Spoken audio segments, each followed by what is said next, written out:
recevoir M. Bienvenu Ngunda sur ce plateau qui est déjà là. Bonjour à vous. Bonjour Madame Maryse, bonjour Madame Damani et bonjour aussi à nos téléspectateurs de jeudi dans GEAG. Et j'espère que vous allez bien. Grâce sur grâce, comme j'aime le dire, le fait qu'on soit ce matin fort pour venir servir Wake Up, on suppose que nous avons de la force et surtout de l'énergie. Voilà, j'espère que Chifra aussi à la maison est en train de nous suivre. Oui, le Chifra, les amoureux de la bonne nourriture, les amoureux de l'agriculture aussi, les personnes qui ont les mains, on l'a dit ici dans l'expression du jour, la main verte. Les personnes avec la main verte. Donc, la main verte, on l'a dit, je le répète, ce sont les personnes qui sont douées dans l'agriculture, qui connaissent tout ce qui est l'agriculture, un peu comme Monsieur Bienvenu Ngunda. Nous sommes là, nous parlons de l'avantage du bouturage. Mais bouturage, c'est quoi le bouturage déjà? Merci Madame Maryse. Je pense qu'il faudrait d'abord qu'on explique les concepts parce que c'est un jargon technique, comme j'aime le dire. Le bouturage, c'est le fait d'utiliser les boutures pour la multiplication des plantes. Ah, d'accord. Les boutures. Voilà. Ok. L'opération qui consiste à utiliser des boutures afin de multiplier les plantes s'appelle bouturage. Bouturage. Même dans le mot bouturage, il y a déjà le mot bouture, le radical quoi. Voilà, alors le rage là c'est l'opération, n'est-ce pas, qui consiste à utiliser ce bouture là. Maintenant, nous avons un élément que nous devons savoir. Pour la multiplication des plantes, nous avons deux voies. Pour multiplier les plantes en général, Madame Maryse. Pour multiplier les plantes, nous avons deux voies. Nous avons la voie asexuée et la voie sexuée. Alors, la voie sexuée, nous parlons beaucoup plus de graines. Oui. Hein, l'utilisation des semences. Alors, asexué, nous avons l'utilisation des boutures. Mais quand maintenant il faut considérer ce deux voies-là, il faudrait savoir que, la fois passée même je l'avais dit, que aussi en d'autres termes on peut dire la multiplication par voie végétative, végétale donc la plante, tout simplement, ou un morceau, un fragment de plante, et la multiplication générative, n'est-ce pas, par semence ou par graine.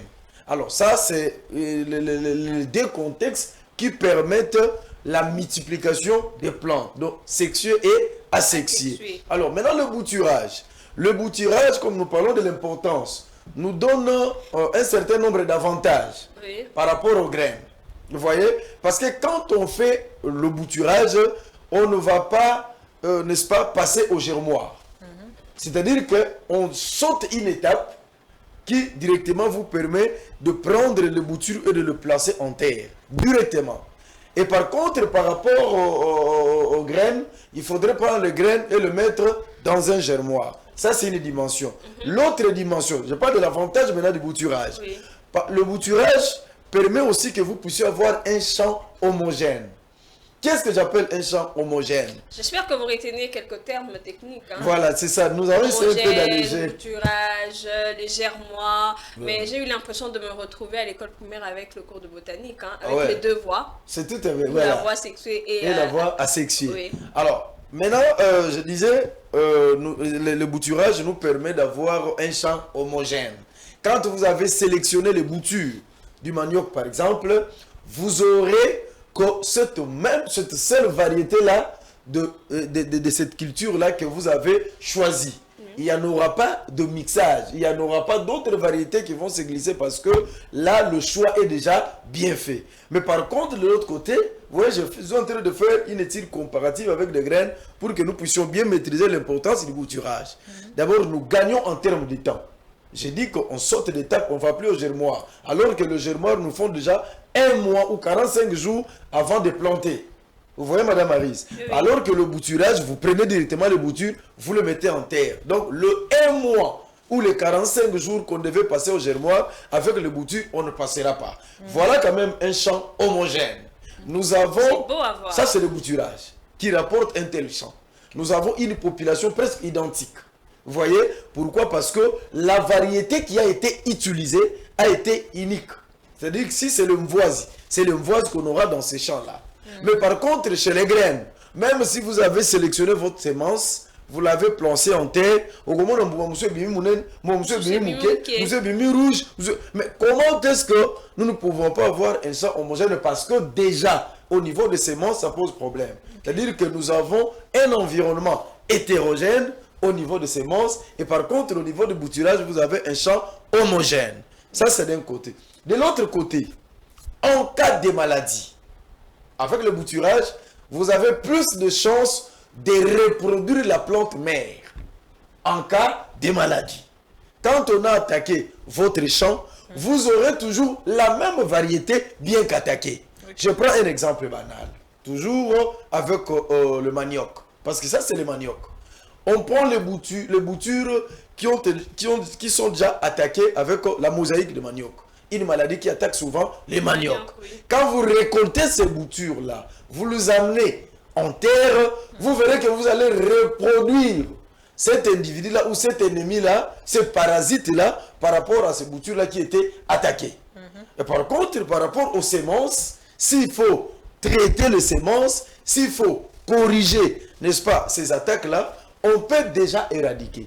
C'est-à-dire qu'avec les semences, ça ne s'entête pas. Mais avec le bouturage, la maladie va perdurer, va s'entêter. Si vous ramenez une variété attaquée, vous allez le reproduire partout parce qu'il restera homogène. Okay. Donc l'attaque va continuer, l'attaque va poursuivre. Alors quand on veut comprendre maintenant l'importance du bouturage, c'est-à-dire que comme à cette période, il est en train de pleuvoir, s'il faut gagner en temps, c'est-à-dire qu'on peut aussi préconiser, n'est-ce pas, cette opération culturelle qui est le bouturage, qui peut facilement vous récupérer le temps perdu. Parce qu'on ne passera pas au germoir. Mais comment faire alors la sélection des boutures, monsieur Bienvenu Ngunda, par rapport à telle plante? Comment on sait que oui, je dois faire le choix de cette bouture? Merci, très belle question. Parce que on ne va pas quand même, il faudrait, comme on dit en termes techniques, il faut faire un choix sélectif. Okay. Je prends l'exemple qu'on nous a balancé du manioc. Les maniocs, quand on veut faire le choix, il faut prendre des variétés apparemment saines. Excusez Madame Maryse, je répète, il faut prendre des variétés apparemment saines. Pourquoi? Parce qu'une plante, de manière générale, n'a jamais été saine. Okay. Donc la plante, même si vous voyez une bonne verdure, même si vous voyez des fruits de bonne qualité, vous devez toujours soupçonner qu'il y a une attaque. Vous devez toujours soupçonner qu'il y a un petit souci. C'est comme ça que nous disons qu'une plante est apparemment saine. Ça, c'est le premier critère, Madame Damani, par rapport à votre très belle question. Il faudrait choisir une plante apparemment saine. Ça, c'est d'un côté. De l'autre côté, il faut chercher la variété la plus productive. Parce que toutes les variétés, quand on veut faire le bouturage, ne donnent pas au sens strict le même rendement. Même chez les maniocs. On peut avoir plusieurs variétés de manioc, mais ces variétés de manioc-là ne vous donneront pas le même rendement. Il faudrait faire le choix en termes de la variété qui donne plus que les autres. C'est un des critères très décisifs quand on veut faire le bouturage. Vous devez d'abord vous décider sur quel type de variété vous voulez jouer. Et il faut faire le choix. Et ce choix-là est sélectif. Pourquoi? Quand le premier critère est bien respecté, oui, la variété qui donne bien, mais est-ce que cette variété-là, elle est saine ou elle a encore des soucis? C'est comme ça que les consommateurs, ils ne font pas le choix de produits qui sont attaqués ou de produits qui ne sont pas attaqués. Il y a mon kaka, biloko est bien. Amoni moi mbuma vimba ezanango bien. Mais avec les coups d'œil techniques de gens qui sont suffisamment informés dans le domaine, il y a ce critère-là aussi qui entre en jeu. Quand le produit est déjà nécrosé ou est attaqué avec un peu de maladie ou des taches, vous voyez que le produit n'est pas très propre au consommateur. Mais au niveau des goûts, vous verrez que le même produit malade ou attaqué, le consommateur l'apprécie beaucoup. Oui, comme le produit mosaïqué. J'en vois aussi souvent marcher avec les mamans. Voilà. Quand il faut faire souvent, généralement, tout pour mettre nakati ya pondu, tout les pola, voilà.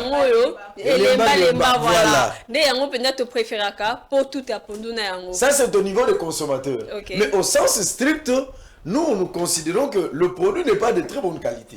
Mais les consommateurs vous disent le contraire. C'est ça qui fait que, n'est-ce pas, que les consommateurs apprécient ça beaucoup. Voilà, je prends un exemple d'un légume feuille. Nous voyons en image, n'est-ce pas, des lignes comme des sillons dans ces légumes feuilles là. C'est ce que j'appelle nécrose. C'est ce que j'appelle un produit nécrosé. Et il y a même des trous. Et quand maintenant vous ramenez ce produit au marché, vous verrez que directement les acheteurs, ils vont poser problème. Ah, tout le monde dit ça, ils ont bien été. Mais s'il faut maintenant le préparer à la différence, vous verrez que le goût est très appréciable. Par rapport à... C'est la maladie, n'est-ce pas, qui transforme le goût pour que ça le rende meilleur au consommateur. Vous voyez, parce que le plus grand problème, ce sont les consommateurs. Si les consommateurs déjà vous disent oui à ce produit-là, moi je pense qu'il est meilleur à proposer. Et quelle est la méthode la plus rentable parmi les deux méthodes dont vous avez parlé? C'est une question très complexe.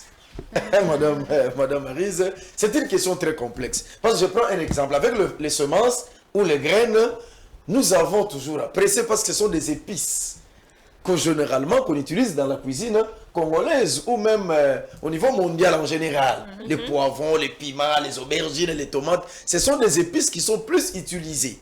Vous voyez? Oui. Et leur rentabilité aussi, elle n'est pas à soupçonner parce que tous nous savons que ce sont ces épices-là qui coûtent cher. Ça, c'est une très belle question, Madame Maryse. Merci beaucoup. Parce qu'on parle des avantages de bouturage qui vous aident facilement à avoir une multiplication rapide de plantes. Vous voyez? Et vous avez un champ homogène. Et vous pouvez même, déjà, avant de bouturer ou avant de planter, choisir de variétés apparemment saines, comme je l'ai dit. Okay. Mais maintenant, par contre, au niveau de la rentabilité, nous commençons maintenant à voir quel est le produit qui est beaucoup plus consommé ou utilisé au marché. Entre le produit issu de bouturage et le produit issu de semences ou des semis. Parce que l'opération qui consiste à planter le grain en terre s'appelle semis. Et de l'autre côté, c'est le bouturage. Le bouturage et le semis. Voilà, c'est du verbe s'aimer. Le semis, c'est une opération qui dérive du verbe s'aimer. Vous voyez, ça c'est une logique normale. Mais au niveau de la rentabilité, par rapport à la très belle question de Madame Maryse, ça maintenant nous devons questionner le marché. Quand on arrive, par exemple, au marché, je prends un exemple. Vous avez votre pondou, j'ai mes tomates, j'ai mes poivrons. Je veux que nous puissions faire un peu un débat de cuisine avec vous qui préparez. Madame Maryse, dites-nous clairement, les téléspectateurs peut-être aussi peuvent nous écouter. Alors, vous qui préparez, quand vous avez votre pondou, moutoba tomate, moutoba poivron, moutoba piment, qui sera beaucoup plus apprécié ou considéré, qui aura beaucoup plus de la clientèle? Réfléchissons.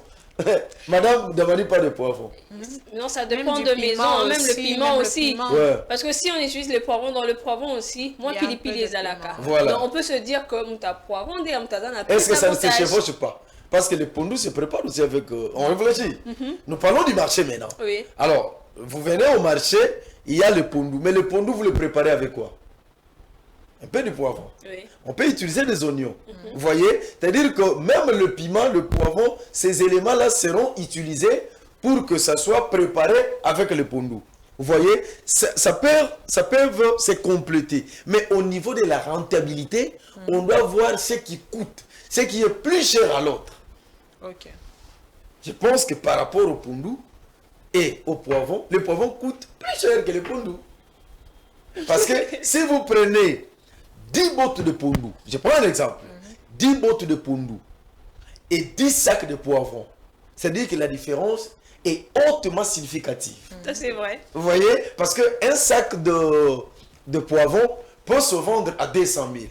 Par contre, une grosse botte de pondou se vendra peut-être à 50 000. 50 000, oui, ça c'est vous voyez? Voilà, à 40, à 30, à 50, vous voyez que là maintenant, il faudrait beaucoup plus vous décider en rapport avec le marché. Il faut questionner le marché pour parler de la rentabilité. Il faut voir le produit qui coule, qui est beaucoup plus achetable. Si on prend les pondous et les épices, on considère que les épices sont plus vendues. Parce que les épices vont servir à tous les autres légumes. Ouais. Même là, je peux même sortir des légumes donc à tout aliment que nous consommons, que ce soit la viande, que ce soit les haricots, que ce soit le poisson, tout ce qu'on peut utiliser, on aura beaucoup plus besoin des épices. pour les préparer, tels que nous avons vu en image. Merci beaucoup, monsieur Bienvenu Ngunda. On aimerait vraiment vous écouter encore plus, mais faute de temps. Je vous donne rendez-vous le lundi et le vendredi, après le journal, donc après 19h, avec l'émission Terra Nova. Vous aurez vraiment à suivre en profondeur tout ce qui est agriculture, manger bio, pisciculture, élevage et autres, sans problème. Merci à vous, monsieur Bienvenu Ngunda. C'est moi qui vous remercie, madame. Merci, on va prendre direct, puisqu'on a parlé de comment manger, bouturage, tout ça. Je pense qu'on va directement aller dans la cuisine. Et aujourd'hui, Damani Mouchinga, on va apprendre à faire le poisson-chat. Poisson-chat, Maris Bolé. Le poisson-chat. Le poisson-chat, c'est simple, ngolo. Voilà, c'est plus simple. Ngolo. Na français, poisson-chat. Oh là là là là. Hein? Na français, ngolo, et ça, poisson-chat. Oh là là là là là là. On va prendre la cuisine et on va apprendre à faire le ngolo. Je ne vais pas dire poisson-chat. On va apprendre à faire le ngolo. Préparez avec moi les poissons chat à la sauce tomate et au piment vert allongé. Regarde seulement. Voilà notre poisson chat. Je l'ai bien nettoyé, j'ai incisé et j'ai mis des gros sels.